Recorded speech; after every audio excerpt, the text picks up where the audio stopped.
자, 5강 내분비계로 넘어갑니다. 자, 인체는 뇌에서 이제 두 가지를 통해서 인체를 갖다가 이제 전체 통제를 한다겠어요. 한 가지는 신경을 통해서, 또 한 가지는 호르몬을 통해서 이제 우리를 통제하고 있습니다. 자, 그러면 이제 신경계는 봤고요. 신경과 연결돼서 우리 근골격까지 같이 봤고요. 이제 뭐를 보냐면 내분비계 호르몬을 통해서 어떻게 우리가 사람들이 이어서 살아가고 있는지에 대한 걸 같이 볼게요. 이걸 먼저 이해를 하고 보면 좋을 것 같아요. 자, 뇌는 신경과 호르몬을 통해서 체내 60조 개의 세포를 컨트롤합니다. 그렇죠? 네, 60조 개 세포 하나하나는 뭐를요? 유전자 정보 DNA를 통해서 자기가 가지고 있는 유지하고 있고요. 그리고 인체 중앙 통제부에서는 신경과 호르몬을 통해서 우리를 관장을 하고 있습니다.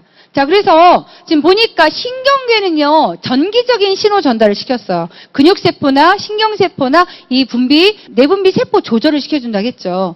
자, 내분비계는 호르몬 분비를 통해서 혈관에 흐르다가 표적세포의 수용체와 결합해서 조절합니다. 제가 유방암인 사람들과 얘기하다 보니까 항암 치료하는데 표적 치료를 하더라고요. 표적 치료, 그 표적이 뭘까 그랬더니 그 유방 어떤 호르몬과 관련되어 있는 그 약물을 넣어서 호르몬 치료를 하는 거더라고요. 표적 세포라고 얘기하더라고요. 그래서 아주 정확한 세포에 가서 역할을 할 수 있게 해주는 거더라고요. 그래서 표적 세포의 수용체와 결합해서 조절을 합니다. 비교적 느리지만 이 호르몬은요, 반드시 그 세포에 갔을 때만 영향을 줘요. 다른 데는 영향을 주지 않습니다. 그래서 호르몬이라는 건요, 세포나 기관으로 신호를 전달하는 화학물질이에요. 여기는 전기적인 신호 전달이었잖아요. 그쵸? 신경계는 전기적인 신호 전달이고 여기는 화학물질이 뿌려지는 거예요. 여기는 지금 전달하는 시냅스, 우리 시냅스를 통해서 움직였잖아요. 그쵸? 우리 뉴런이죠. 시냅스가. 뉴런을 통해서 전기 전달을 움직이는 통로가 따로 있었지만 호르몬은 따르게 있는 기관이 아니라 그 내분비 기관에서 이 호르몬이 분비되면 피를 타고 움직이는 거예요. 피를 타고 움직이다가 그 기관에 가서만 작동을 하게 되어 있습니다. 자, 그래서 구성 성분에 보니까 주로 호르몬의 원료는 단백질입니다. 대부분의 호르몬의 원료는 단백질입니다. 그런데 아까 우리 영양소에서 오메가3를 배우다가 뭐가 나왔었어요? 스테로이드계 호르몬이 있었습니다. 그쵸? 그래서 생식샘이나 부신피질에서 만들어진 스테로이드가 호르몬에서 역할을 합니다.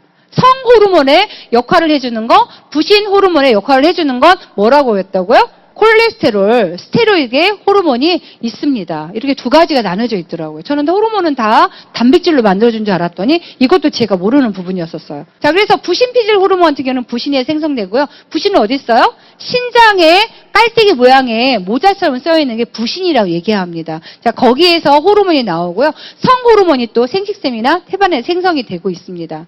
그래서 이제 인체 분비샘을 보면 우리 내분비샘이라고 얘기하는데 분비관은 없습니다. 하지만 우리가 체내에 혈액이나 조직액으로 해서 호르몬을 직접 분비하고 있습니다. 그리고요, 외분비샘이 있죠. 그래서 우리 침이나 눈물이나 땀이나 외부로 해서 내보내는 장액 같은 걸 우리는 외분비샘이라고 얘기하고요. 내분비샘은 인체 장기 그 특정 부위에서 나오는 거죠. 자, 그래서 이 호르몬은요, 내분비샘에서 생산을 합니다. 그래서 혈액을 통해서 이동하고 있고요. 표적 세포나 표적 기관에만 작용을 합니다. 호르몬 신기하죠? 피에서, 그래서 이 혈액의 구성물질에 호르몬이 있습니다. 하지만 그 기관에 도달하기 전까지는 작동하지 않습니다. 그쵸? 자, 그리고 매우 적은 양이고요. 평생 동안 써야 될 호르몬은 한정되어 있답니다. 자, 그래서 우리가 아이들 성장시킬 때 성장 호르몬 같은 거 맞는다고 그러잖아요. 그게 얼마나 무서운 일일까요? 정말 평생 써야 되는 나오는 양이 티스푼으로 한 스푼 될까 말까 한다고 얘기하거든요.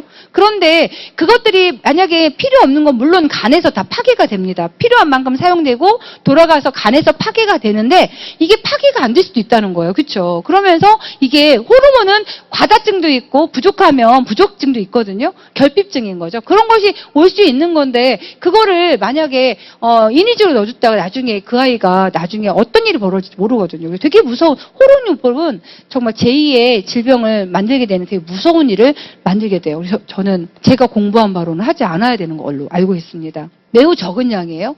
분비량이 필요하다 보면 많으면 과다증이 있고요. 결핍증이 나타나므로 적정량이 필요합니다. 체내에 이 호르몬은요 뭐가 있냐면 항상성 유지에 굉장히 중요한 역할을 합니다. 그래서 계속 같은 상태를 유지하기 위해서 호르몬을 분비하고 줄여들고 이거를 계속하면서 몸을 조절하고 있어요. 자, 그러면 내분비 셈을 보니까요. 가장 큰 곳에 아까 우리 뭐가 있었어요? 이 대뇌에서 보니까 송과선이라고 표현하는데 그 속에 이 간내 있죠. 사이골. 이곳에 시상과 시상하부가 있다고 했었거든요. 근데 이 속에서 뭐가 나온다고요? 뭐가 나오죠? 2번? 송과선. 그쵸? 송과선, 송과샘, 송과체, 솔방울샘 다 똑같은 말이에요. 자, 이곳에서 멜라토닌 호르몬을 분비합니다. 멜라토닌과 세로토닌은요, 빛에 의해서 조절된다고 했거든요. 그래서 아이들이 성장하고 싶다고 생각하면 정말 빛을 차단시켜주고 푹 재우라 하는 말이 이것 때문에 얘기하는 거죠. 자, 그래서 뇌하수체도 있고요. 자, 이곳에서 송과선이라고 얘기하는 곳에는요, 시상하부에 위치하고 작은 내분비 기관입니다. 여기 지금, 솔방울샘이라고 표현되어 있죠, 여기에. 그쵸? 예. 네. 자, 그런데 이곳에서 무슨 호르몬을 만든다고요? 시상하부에 있는 시신경 교차, 상액의 지배를 받아서 어떤 멜라토닌 호르몬을 만들고 분비한다고 얘기했어요. 자, 그리고 이제 뇌하수체가 있습니다. 자, 몸으로 봤을 때 이게 전체 표가 있는데, 표가 몇 페이지에 있을까요? 표를 먼저 보고, 몇 페이지에 있죠? 네, 맞습니다. 137페이지를 먼저 보면 좋을 것 같아요. 자, 몸에서 호르몬을 분비하는 데가 있습니다. 자, 머리에서부터 볼게요. 머리에서 보니까.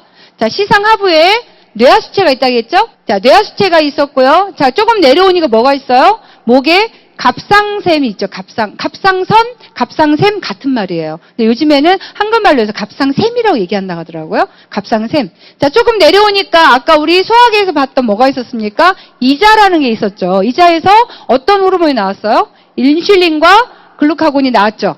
자, 그리고 이 뒤에 신장이 있습니다. 신장 위에 뭐가 있어요? 부신이라는 게 있죠. 여기 깔때기 모양처럼 꽃갈콘 모자가 있습니다. 그걸 우린 부신이라고 하는데 부신에서 또 호르몬이 나오고요. 저 내려와서 보니까 여자는 난소라는 게 있고 남자는 정소라는 곳이 있습니다. 생식샘이 있습니다. 자, 그래서 위에서부터 머리에 뇌하수체가 있고요. 여기에 지금 갑상샘이 있고요. 이자, 부신, 생식샘 이렇게 하면 내분비계 호르몬이 나오는 곳이 대충 나옵니다. 자, 그럼 뇌하수체를 봤을 때 뇌하수체의 점에서는요. 이 정말 중요한 호르몬 세 가지를 직접 여기서 생성한다고 했어요. 뇌에서 호르몬까지 다 생성하면요. 정말 뇌가 더 커져야 된대요. 너무 힘들죠. 그래서 아주 핵심적인 것만 뇌에서 직접 생산을 하고 나머지는 다 뭐를 한다고요? 자극 호르몬을 보내고 있어요. 직접 이 내분비에 가서 야 갑상샘아 호르몬을 내보내라고 자극을 해준다고 얘기하는 거죠. 자, 그런데요 직접 생산하는 게 뭐냐면 성장 호르몬이라고 얘기하죠. 생장 호르몬을 직접 분비하고 있고요. 뇌하수체에서. 자, 그리고 아까 우리 자궁 수축해주는 옥시토신이라는 걸 했고요. 이제 수분량을 지금 조절하고 있는 항이뇨 호르몬을 여기서 직접 생성을 합니다. 자, 나머지는 자극 호르몬이에요. 갑상샘 자극 호르몬. 부신, 거칠, 자극 호르몬, 여포 자극, 이건 생식샘이죠. 여포 자극 호르몬, 황체 형성 호르몬, 전 분비 자극 호르몬이 여기 뇌하수체에서 같이 나오고 있어요. 자, 그러면은 이게 내려와서 갑상샘에서 어떤 일이 벌어져요? 여기 직접 아까 자극을 받아서 호르몬의 분비를 뇌하수체에서 자극을 해주면 갑상샘이 가면 이제 갑상샘 호르몬이라고 얘기했죠. 티록신과 칼시토닌이라고 얘기하는 이 두 가지 호르몬을 갑상샘에서 이것을 분비를 합니다. 자, 그리고 부갑상샘이 있죠. 자, 그곳에 파라토르몬이라는 호르몬을 또 만들어주고요. 자, 부신으로 내려와서 여기 신장 위에 부신에서 겉질에서는요, 우리 코르티코이드라고 얘기하는 혈당량을 증가하는 호르몬이 나오고요. 그 다음에 우리 무기질을 관장하는 또 알도스테론이라는 호르몬이 또 나옵니다.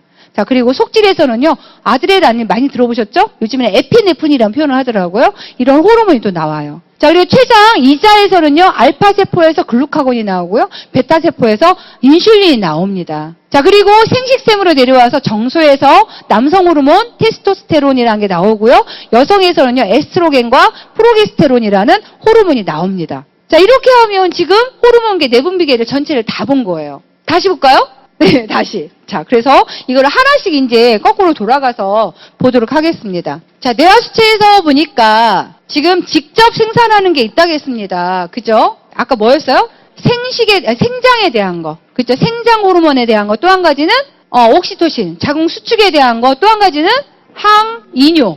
오줌 양에 대해서 해주는 이 세 가지는요, 직접 호르몬이 나온 거였고, 그 다음에 뭐였다고요? 자극하는 거, 난포 자극, 황체 자극 호르몬, 그 다음에 어떤 거였죠? 갑상샘 자극 호르몬, 그리고 부신 피질 자극 호르몬이 나온다고 얘기했습니다. 그리고 젖샘 자극 호르몬이 나옵니다. 그리고 이제 이곳에 뇌하수체 후엽에서 뭐가 나와요? 바소프레신 얘기하는 건데 이게 뭐죠?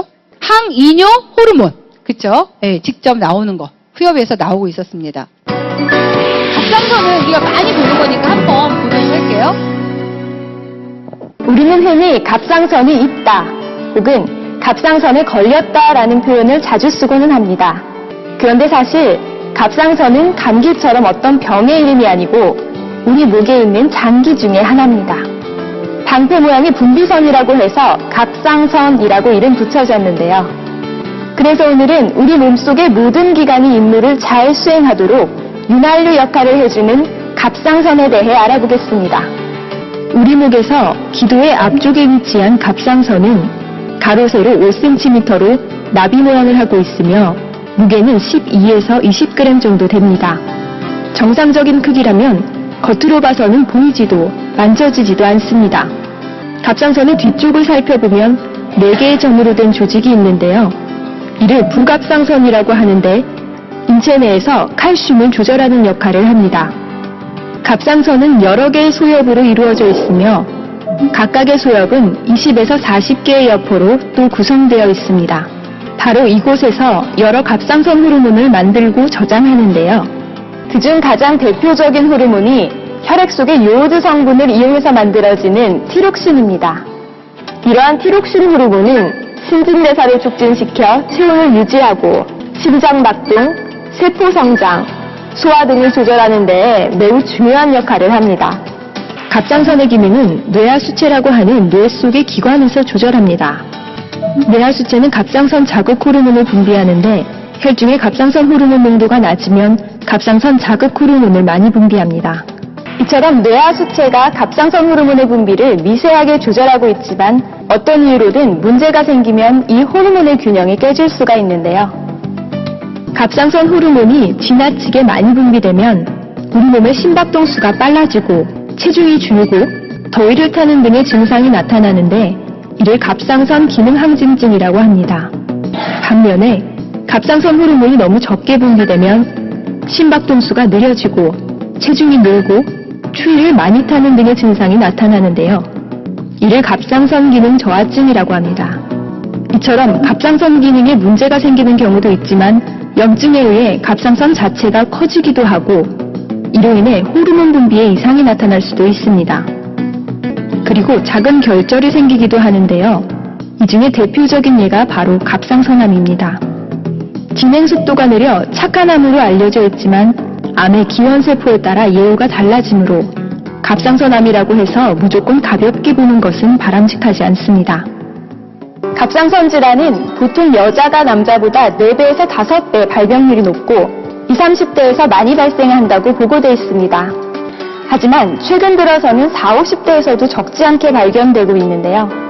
면역 이상, 정신적, 육체적 스트레스, 유전적 요인 등이 다양한 원인으로 추정되고 있지만 아직까지 정확한 요인에 대해서는 밝혀진 바가 없습니다. 따라서 갑상선에 대해 정확히 알고 목이 부은 것 같거나 음식을 삼킬 때 이물감이 느껴지고 체온 조절이 안 된다든지 이유 없이 피곤한 증상이 계속되면 병원에서 간단한 피검사와 함께 전문의의 진찰을 꼭 받아보는 것이 좋겠습니다.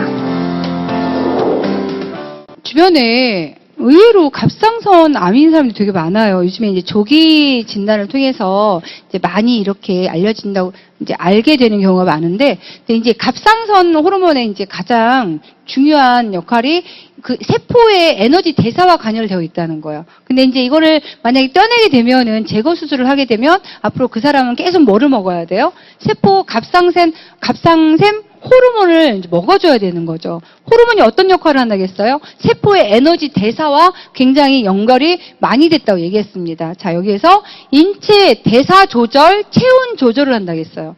그래서 저하인 사람들은 등치가 있는데 맨날 추위를 타는 거죠. 사실 제가 굉장히 추위를 많이 탔거든요. 그리고 이제 대사가 잘 안 되고. 그래서 이제 이거는 갑상샘 저하야. 뭐 이렇게 이제 얘기를 했었는데 그게 이제 아무래도 기능이 활발하지 않은 건 사실인 것 같아요. 한두 가지 이유로 된 건 아니지만 그래서 또 갑상샘 항진증 있잖아요. 항진인 사람들은 너무 세포를 태우니까 계속 에너지 조절을 못 하는 거예요. 엑스레이만 계속 밟으면 어떻게 돼요? 나중엔 더 이상 밟을 게 없으면 저하로 넘어가게 되기도 하거든요. 그러면서 이제 속에서 고갈되니까 이 속에 비어있는 그 티록신 그 호르몬의 원료는 요오드거든요. 아이오딘이라고 표현하거든요. 같은 말이에요. 요오드, 아이오딘. 같은 말인데 그게 부족한 상태에서 계속 여기를 자극하게 되면 이제 붓게 되는 거죠. 그래서 이만큼 혹이 있는 사람들 있잖아요. 그런 사람들은 뭐의 부족이라고요? 요오드의 부족입니다. 그래서 그런 분들한테 요오드를 해주면 이것이 눈이 튀어나오거나 이 부은 혹이 줄어들더라고요. 그래서 갑상샘도 간하고도 또 굉장히 연관이 많이 되어 있더라고요. 왜냐면 간에서 또 호르몬 생성이나 소멸 같은 게 연관이 많이 되어 있어서 진짜 간 건강하고도 연관이 됐다고 한번 생각을 해보시면 좋을 것 같아요. 그리고 이제 다량의 아이오딘 함유라고 얘기하죠. 인체의 5분의 3을 이 분비 호르몬이 다 쓰고 있는 것 같아요. 요오드가 사용하고 있다고 생각하고, 요오드가 들어있는 제품 뭐가 있죠? 더블엑스 드시면 일상적으로 그렇게 치명적인 상황은 만들지 않습니다. 자, 갑상선 호르몬은 3가지인데 우리가 뭐 이제 T3다, T4다, 이렇게 얘기해주고 있는데 어쨌든 가장 대표적인 티록신이라고 이해를 하시면 될 것 같고요. 체온 유지와 대사 균형을 유지하는 역할이라고 얘기하고요. 결핍으로 통해서 오고 있고 이렇게 비대증이 오게 됩니다. 부족하게 되면. 그렇죠? 그리고 이제 저하인 사람들은 아까 호르몬이 부족하면서 이제 모든 게 천천히 되는 거죠. 그러면 대사가 안 되면서 축적되면서 무기력증으로 오게 됩니다. 많이 피곤하고요. 이렇게 되어가는 것 같아요. 지금 부갑상선은 아까 이 뒤쪽에 4개의 점이 있었잖아요. 그렇죠? 그게 부갑상선인데 칼슘 조절 호르몬을 해준다고 했어요. 혈중 칼슘 수치를 높여주는 역할을 해준다고 얘기를 했습니다. 자, 부신은 이제 그 내려와서 이제 부신, 신장 위에는 꽃갈모자 이렇게 모양이 있다겠죠? 자, 이거는 이제 그 다음 부신인 건데요. 여기에서는, 부신 수질이 있고요. 피질이 있는데 이곳에서 아드레날린, 에피네프린하고 똑같은 얘기인 거고요. 노르에프네프린은 요거하고 반대적인 것 같아요. 반대가 아니죠? 예. 여기 에프린은요, 교감신경 자극 호르몬인 거고요. 노르에프네프린은 교감신경 호르몬입니다. 자, 그래서 아까 교감신경은 뭐였어요? 항진시켜주는 거였죠. 그래서 동공을 확대시키고 심박을 빠르게 혈압을 상승시켜주고 이런 역할을 해주는 그거를 만들 때 여기서 나오는 호르몬이 아드레날린, 에피네프린 똑같은 말이죠. 이것을 부신 수질에서 나온다고 얘기했어요. 자, 그리고 이제 부신 피질에서 나오는 지금 우리 스트레스와 관련되어 있는 대부분의 호르몬들이 코르티솔 종류거든요.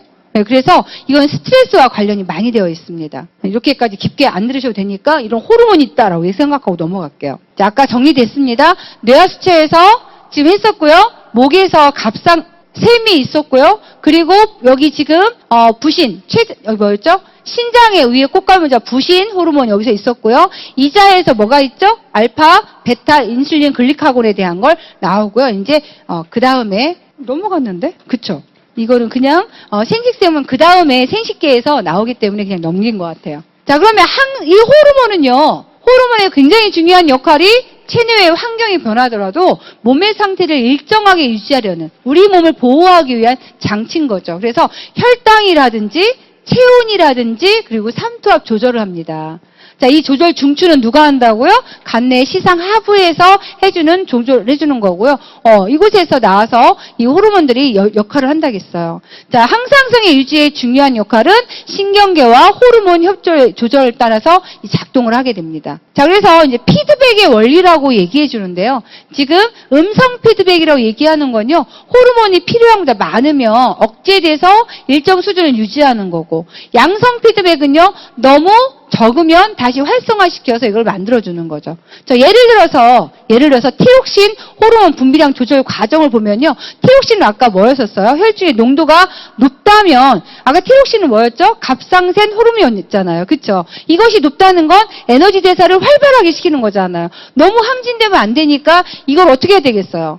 억제시켜야 되겠죠. 자, 그래서 지금 보니까 티록신이 과잉입니다. 과잉이었을 때. 자, 그러면 어디로 가요? 간내 시상압으로 가서 방출인자 부피 억제를 시켜줍니다. 자, 그러면서 뇌하수체에서 뭐를 해요? 갑상샘 자극 호르몬에서 분비를 억제시켜주는 거죠. 자, 그래서 분비량이 줄어들겠죠? 그래서 분비 억제시켜주면서 다시 부족한 상태로 이제 만들어주는 거고요. 자, 이제 티록신이 부족하게 되면 어떻게 사이클이 돌아갑니까? 다시 촉진시켜주는 과정을 통해서 자극에서 분비를 촉진시켜라. 그리고 티록신이 분비가 되고요. 자, 그래서 유지가 됩니다. 자, 그래서 항상 항상성을 유지하기 위해서 이걸 조절하는 과정을 거치고 있어요. 그 원리가 피드백의 원리다라고 이해하시면 되겠습니다. 자, 혈당량 조정하는 것도 혈당량을 어디서 해주는 거예요? 췌장에서 나오는 거죠. 췌장에서 나오는 거. 글루카곤, 인슐린. 이건 너무 복잡하네요. 그쵸? 예, 혈당량은 조절을 하고 있다라고 이해하시고 넘어갈게요. 갑상샘에서 아까 지금 나오는 과정 봤었고요.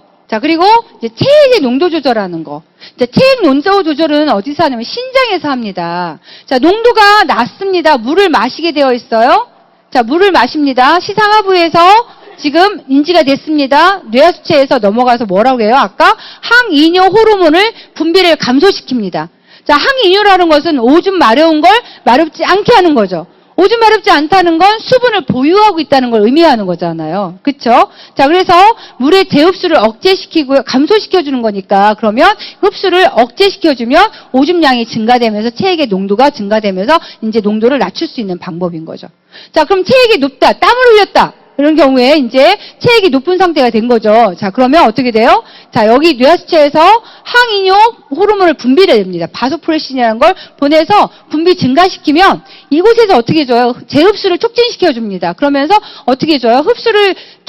재흡수를 촉진시켜준다는 건 어떻게 해주는 거죠? 다시 오줌의 양이 내보냈으니까 감소되는 거고, 그리고, 감소가 아니죠. 오줌의 양이 감소된다는 건 여기 보유하고 있는 게 맞는 거죠. 오줌의 양이 증가된다는 것은 물을 가지고 있지 않은 체위로 빼냈으니까 물을 조금밖에 갖고 있지 않는 거죠. 농도를 증가시켜주는 거고, 이거는 오줌의 양이 감소시켰다는 건 여기 몸에 수분량이 많아진다는 걸 의미하는 거고, 그러니까 농도는 다시 어떻게 해주는 거예요? 감소하게 만들어지는 거죠. 자, 이런 피드백의 원리로 우리 체액도 조절하고 있고요. 수분량도 조절하고 있고, 혈당도 조절하고 있고, 이걸 다 하고 있다는 것만 이해하시면 될 것 같아요. 자, 그럼 건강한 생활습관 영양소 뭘까요? 호르몬의 주 성분은 단백질입니다. 그리고 이제 체온 조절의 건강에서 아이오딘을 충분하게 제공하면 좋겠다 얘기해주는 거고요. 혈당의 조절 건강은 췌장의 건강이었었어요. 췌장에서 지금 더블엑스에서 수용체 민감성 촉진해주는 크롬과 아연이 들어있습니다. 그걸 해주면 우리 속에 있는 그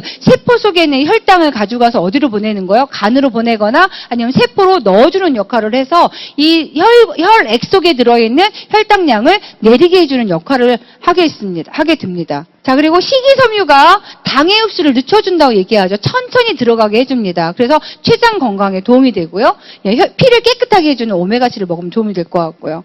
자, 체액의 농도 조절해주는 거, 여기서 콩팥 건강인 건데 물과 함께 오메가3의 칼슘, 무기질. 아까 신장은요, 무기질 영양소라고 했었잖아요. 그쵸? 그렇기 때문에 무기질 섭취해주면 신장 건강 또 도와줄 수 있습니다. 기초화는 똑같이 더블엑스, 이스트비, 아세로아 C로 해서 넘어가겠습니다. 내분비, 신경과 내분비 대충 이해되시나요? 핵심은 신경은 전기적인 신호고, 그 다음에 호르몬 뭐라고요?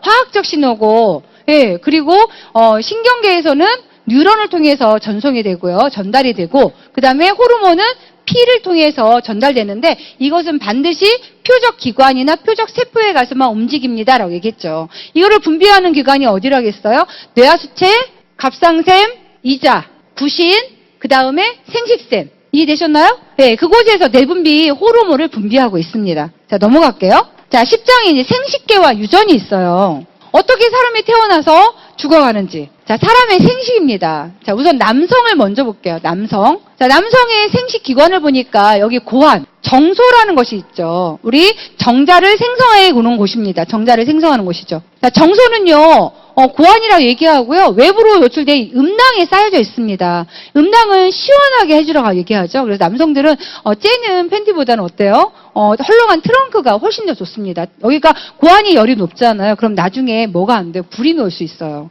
그래서 트렁크를 입는 게 훨씬 좋고요. 시원하게 온도를, 그래서 아이들 남자아이를 너무 꼭꼭 싸매지 말라고 그렇게 어른들이 말씀 많이 하시더라고요. 그런 이유가 있었습니다. 좌우 한쌍이 있고요. 이곳에서 정자와 남성 호르몬을 생성합니다. 아까 자극 호르몬이 있었잖아요. 그렇죠? 자, 그런데 직접 생성하는 것은 이곳에서 정소에서 호르몬을 생성합니다. 좌우에 한쌍이 있고요. 자, 부정소가 있습니다. 이 정소 위에 이렇게 달려있는 부정소가 있습니다. 자, 이곳에서 정자가 일시적으로 머물면서 운동 능력을 갖추게 되는 곳입니다. 자, 그리고 이제 이것을 통해서 여기 정자가 만들어지면 거쳐가는 정관이 있습니다. 우리는 수정관이라고 얘기하는데 수정관은 이곳에 보내는 정자를 보내는 관이라고 해서 이동 통로라고 보시면 돼요.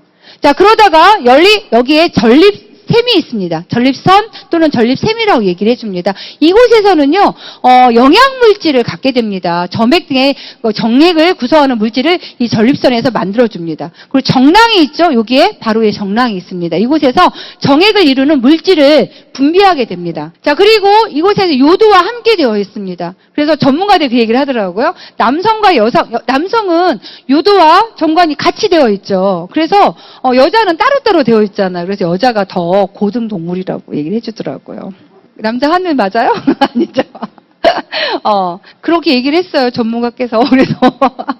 네. 자, 그래서, 정자와 정액이 배출되는 통로나 오줌이 배출되는 통로가 같이 되어 있습니다. 그래서 정자의 이동 통로를 보니까 여기 고안에서 만들어져서 에너지를 이곳에서 영양소를 받고요. 이 정관을 통해서 우리 정관 수술한다고 얘기하잖아요. 그럼 여기를 딱 묶어버리는 거죠. 그럼 뭐가 안 나오는 거예요? 정자가 움직이지 않는 거죠. 그쵸? 자, 하지만 이 속에서 정액이라든지 이 물질은 만들어지지만 이 정자는 이 속에서 나오지 못합니다. 그죠? 나오지 못하고 이 요도를 통해서 나오게 되는 과정입니다. 자, 여자의 생식기관이 있습니다. 자, 여자는요, 이 속에 난소가 양쪽에 있고요. 나팔관이 이렇게 되어 있죠. 나팔관. 자, 우리는 그거를 수랑관이라고 얘기하기도 합니다. 자, 이 난소에서요, 좌우에 한 쌍이 있고요. 이곳에서 여성 호르몬이 생성이 됩니다. 자, 그래서 난자 및 여성 호르몬이 생성이 되는데, 우리 이제 조금 안 좋으면 자궁 적출 수술을 하거든요. 이제 애기 다 낳았으니까 문제 없어요. 얘기하잖아요. 그런데 이곳에서 뭐를 만들고 있어요? 여성 호르몬을 생성하고 있습니다. 아예 만들어지지 않는 게 아니라 만들어지고 있다는 거예요. 자, 그런데 이 자궁을 드러낸 사람들은 여성 호르몬을 만들 수가 없잖아요. 그럼 그분은 여성 호르몬은 어떤 역할을 해주냐면 우리 몸속에서 그 칼슘의 방어벽이 됩니다. 그래서 이것이 무너지잖아요. 여성 호르몬의 방어벽이 사라지게 되면 이제 폐경기, 갱년기가 된 여성들은 호르몬이 안 나오니까 방어벽이 무너졌죠. 칼슘이 줄줄 새면서 그 다음 질환 뭐를 이루어지게 되냐면 심혈관계 질환에 바로 노출이 됩니다. 그래서 아까 심박에 대한 문제, 부정맥에 대한 문제, 그리고 혈관에 대한 문제들이 이루어지게 되거든요. 그래서 함부로 정말 이거를 그냥 가볍게 드러낼 일이 아닌데 너무 쉽게 지금 이야기를 해주고 있죠. 자, 그래서 이제 이쪽에서 난소에서 이제 난자가 나오죠. 난자가 나오면 여기 나팔관을 통해서 내려가게 됩니다. 자, 그리고 이곳에 자궁이 있고요. 질은 아래쪽에 따로 있죠. 그리고 우리 자궁 경부는 질과 자궁의 이쪽에 생기는 거 우리 자궁 경부암 얘기 들어보셨죠? 이쪽 얘기를 해주고 있는 거예요. 자, 아기가 자라나는 곳은 자궁입니다. 자, 외부 연결이 되어 있어서 정자가 들어오고 출산할 때 아이가 나가는 통로이기도 합니다. 자, 그런데 여자들은요, 이 속에서 배란을 합니다. 배란. 난소에서 성숙한 남자가 배출되는 현상인데요. 자, 며칠을 주기로 난소에서 번갈아 배란이 될까요? 며칠?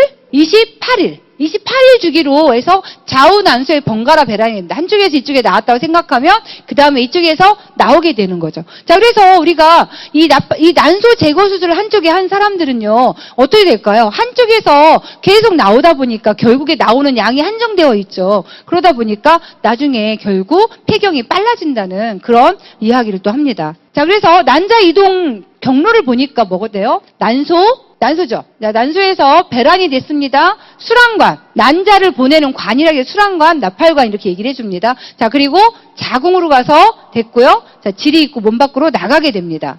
자, 그러면 정자와 난자를 보니까요. 정자, 그쵸?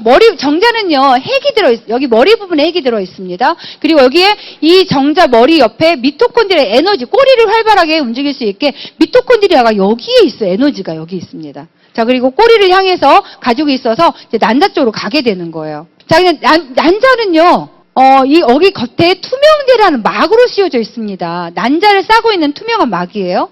자, 그래서 이 정자가 난자로 들어가는 그 과정은 멀고도 험한 길이에요. 어머나, 멀고도 험한 길이 안 나오네. 네. 이 속에 세포질이 있고요. 이 속에는요, 많은 영양분이 저장되어 있습니다. 그래서 이것이 정자가, 정자보다 크게 훨씬 많은 이유가 이 영양분을 갖고 있고요. 이곳에 핵 유전물질이 들어 있습니다. 자, 그래서 정자는요, 난자보다 작고요. 훨씬 크죠. 그래서 단일 세포로서 그 세포의 크기가 가장 큰 게 우리가 난자라고 얘기를 해요. 자, 그런데 이 정자는요, 한 번에 우리 정액이 한 번 나오는데 불전 1.5mg 정도가 나온대요, 정액이. 그런데 그 속에 정자가 몇 개가 들어있냐면 3억 내지 4억 개가 들어있어요. 이 숫자로 셀 수 있어요? 그냥 많구나. 그렇죠. 자, 그런데 안타까운 건 이 난자에 들어갈 수 있는 건 딱 한 개의 정자밖에 안 돼요. 정말 여러분이 어떻게 태어나셨는지 정말 대단하지 않아요? 그쵸. 수많은 경쟁률을 뚫고 나오신 거예요. 그쵸. 네. 자, 양분이 없습니다. 없죠? 하지만 얘는 왜 받아들여서 뭐를 해줘야 돼요? 이것에 세포 분열을 해야 되기 때문에 영양분, 양분을 가지고 있습니다. 얘는 운동성이 있지만 얘는 운동성이 없어요. 제자리에 있다가, 그래서 여자하고 남자의 성격이 있는 것 같아요. 우리 왜, 그런 이야기 하죠. 여자는 사랑받는 남자하고 결혼해야지 이 주도성이 남자가 갖고 있다는 거예요. 그래서 행복을 느낀대요. 근데 이제 부부지간에 보면은 여자가 남자를 더 많이 사랑하잖아요. 그럼 이 남자가 맨날 딴 데를 쳐다보는 거예요. 그렇죠? 그래서 이제 여러분은 조금 튕기는 여자가 되셔야 돼요. 그죠? 부부 중에 있죠. 남성이 사랑받는 그런 결혼하는 게 행복한 게 그 어떤 아주 본능적인 여기도 그렇잖아요. 정자가 움직여서 가는 거잖아요. 주도성이 남자가 있는 거예요. 기질상에. 여자는, 남자는요, 가만히 있다가 온 정자를 만나서 하게 되는 거잖아요. 그러니까 수동적이라고요. 그쵸? 자, 그런 이유가 있는 거고요. 생성 장소는 정소, 난소. 근데 염색체 수가요, 23개의 정자가 갖고 있고요. 난자도 23개가 갖고 있습니다. 자, 이 염색체 수가 만나서 뭐가 되는 거예요? 쌍으로 이루어지게 되는 거죠. 완성이 됩니다. 자, 여기 난자가 있습니다. 3억 내지 4억 개 정도의 정자가 옵니다. 헤엄을 치고 오죠. 여기 보니까 정자의 멀고 험한 수족 여행. 우리 스폰서님 참 대단하게 쓰셨네요? 그죠?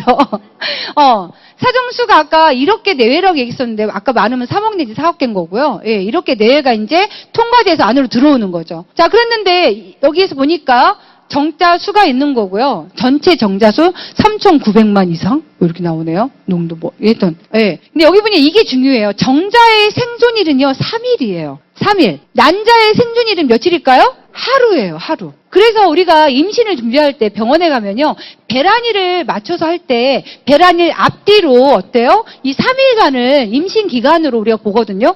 근데 배란일은요, 생리를 시작하는 그날이 아니라 배란일로부터 28주기로 되는 거예요. 네, 그래서 우리가 지난번 생리를 언제 시작했어? 이렇게 얘기하잖아요. 근데 배란일이 더 정확하게 맞는 거고요. 자, 여기 보니까 정자에 난자 침출하게 되죠. 여기 그 난자 벽까지 도달하는 건요, 500개에서 600개 정도 도달을 한대요. 자, 그런데 첫 번째 이제 막 와서 애들이 시도를 하겠죠. 정자가 이 투명막을 침투하기 위해서 막 노력을 할 거잖아요. 하다가 힘이 없는 애들은 그냥 나가 떨어지죠.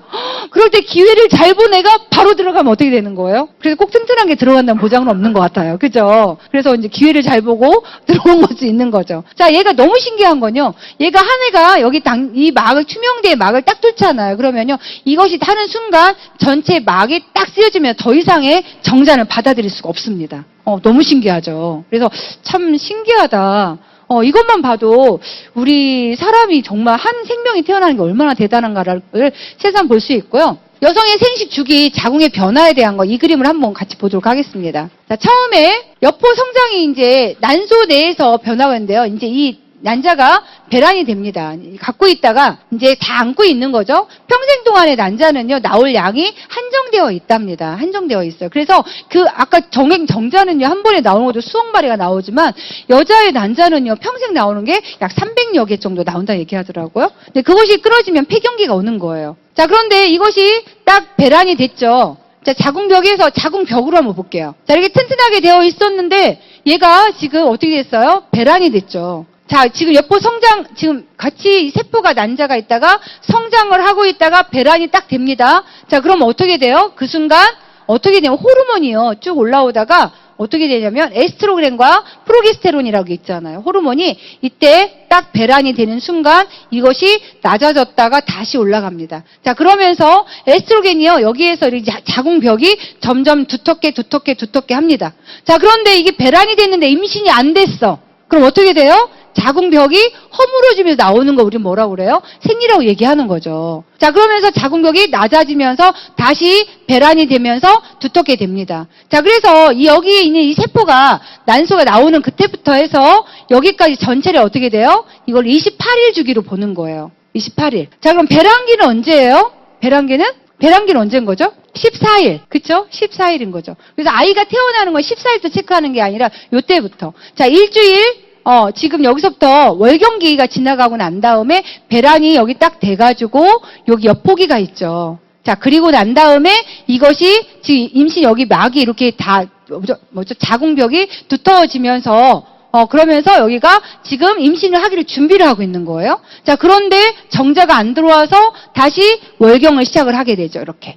하게 되죠. 자, 그럴 때 우리는 체온으로 이 사람이 지금 임신이 가능한지 안 한지 체크를 하고 있습니다. 여기서 지금 임신이 여기 지금 배란이 되잖아요. 그러면 여기 기초 체온이 올라갑니다. 여기서 36.5도에서 37도로 올라갑니다. 이때가 임신이 가능한 상태인 거예요. 자, 그래서 이때를 맞춰서 같이 사랑을 하면 임신이 되는 거겠죠. 그래서 이 주기를 잘 알면 또 자연 우리 피임도 할 수가 있습니다. 자, 그러면 임신의 과정을 잠깐 볼게요. 자, 배란이 되죠. 임신은 수정란이 나날을 거쳐서 자궁 내막에 착상하는 현상인데요. 여기서 여기까지 지금 아까 여포 저기 난소에서 지금 여기 여포로 같이 막이 쌓여 있었잖아요. 자, 그리고 있다가 딱 여포가 먼저 벗겨지면서 난자가 나오죠. 자, 난자가 여기를 이동하는 이 수란관을 통해서 이동합니다. 이동하고 있다가 뭐를 만났어요? 네, 정자를 만나면 여기 착상하는 시간이 있죠. 여기서부터 여기까지가 일주일의 시간이 있습니다. 자, 그런데 여기에서 보니까 착상이 되면요. 처음에는 이게 세포가 분리가 되는 게 아니라 한 세포에서 그냥 이렇게 나눠지게 됩니다. 2, 4, 8에서 막 이렇게 나눠지다가 포배가 되다가 이제 여기 왔을 때 착상이 되는 걸 우리는 임신했다고 얘기를 하는 거예요. 네, 그래서 수정대에 우리 이제 지금 보니까 아까 난자 수명이 1일이라고 했죠. 하루밖에 안 걸립니다. 하루. 그 사이에 뭐를 만나야 돼요? 정자를 만나야 돼요. 그쵸? 네. 자, 그럼 착상이 되면요. 여기 지금 자궁벽에서 착상이 되죠? 자, 이렇게 됐을 때 태반이 만들어지기 시작하면서 이제 아이가 자랄 집을 만들게 됩니다. 자, 지금 여기 태반 이곳에 물질의 교환 장소, 지금 여기 태반이 있잖아요. 태반. 자, 그리고 아이와 엄마는요, 별개의 존재예요. 자, 그런데 이곳에 이어져 있는 게 뭐예요? 이 탯줄을 통해서 엄마하고 연결이 되어 있습니다. 자, 그래서, 엄마의 혈류량, 좋은 영양 상태, 그리고 혈액순환이 좋아야지 어떻게 돼요? 아이가 건강하게 자랄 수가 있습니다. 네. 자, 아이를 둘러싸고 있는 모래집이 있는 거고요. 여기 뭐가 있어요? 양수가 있는 거죠. 이 양수가 요즘에 우리가 너무 단 거를 많이 먹다 보니까 양수가 짭짤해야 된대요. 그래야 되는데 이 양수가 달짝지근하면서 우리가 오래 저장시킬 때 건강해지려면 염도가 있어야 되잖아요. 그런데 당분이 많아지면서 지금 우리가 아이들이 갖고 있는 질병이 많은 상태가 되는 거죠. 아이가 뚱뚱 불어서 나오게 됩니다. 자, 그래서 모체와 태아는 혈관이 직접 연결되어 있지 않습니다.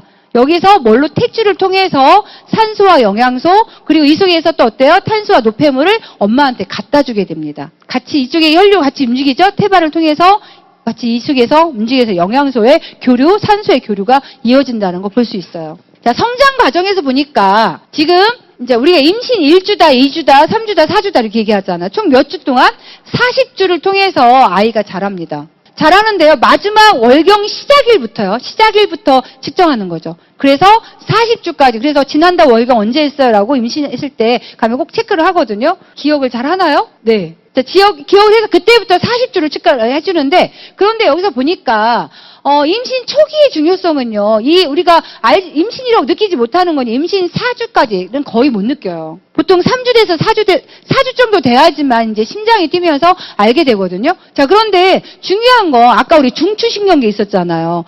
뇌하고 척수는 언제 생기냐, 가장 먼저 생기는 게 중추신경계가 먼저 생겨요. 그리고 심장이 생기죠. 그리고 난 다음에 4주째 됐을 때 이제 팔다리, 오주가 생기기 시작하면서 나머지가 성장이 되는 거예요. 그래서 정말 태아에서 우리가 그 신경세포가 분화되는 거, 뇌의 신경세포 그 역할을 해주는 게 가장 중요한 영양소가 뭐라고 그래요? 엽산이라고 얘기하잖아요. 그쵸? 엽산이 필요한 때가 언제인 거예요? 가장 많이 필요한 때가? 여기 임신 초기네요. 그쵸? 근데 이때는 우리가 임신한지를 잘 모른다니까요.